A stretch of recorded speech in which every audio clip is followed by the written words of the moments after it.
মধ্যবঙ্গ নিউজের যে কোনো খবরের দ্রুত আপডেট পেতে ইউটিউবে সাবস্ক্রাইব করুন ইমার্জেন্সি টিভি লাইভ এবং সাবস্ক্রাইবের পর অবশ্যই বেল বাটনে একটি ক্লিক করুন। মিটিং মিছিল থেকে সভা, ভোটের আগে প্রচারে ব্যস্ত মুর্শিদাবাদ লোকসভার বিজেপির প্রার্থী হুমায়ুন কবির। বৃহস্পতিবার সন্ধ্যেই মুর্শিদাবাদের পাঁচহারা মোড়ে নির্বাচনী সভা করেন তিনি। এদিনের সভায় হুমায়ুনের হাত ধরে বিজেপিতে যোগদান করেন অনেকেই।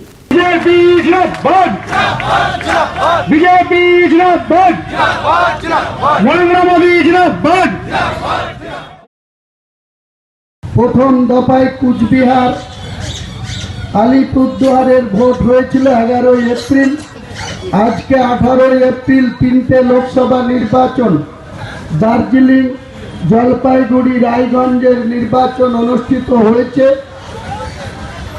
বিক্ষিপ্ত অনেক ঘটনার মধ্যে দিয়ে ভারতবর্ষের এই সব থেকে বড় উৎসব, আইন প্রণয়নকারী সদস্য ভারতবর্ষের সাংসদরা, সেই সাংসদের নির্বাচন, এই নির্বাচনে রায়ের মধ্যে দিয়ে নতুন করে আরেকটি ভারতবর্ষের স্থায়ী সরকার প্রয়োজন।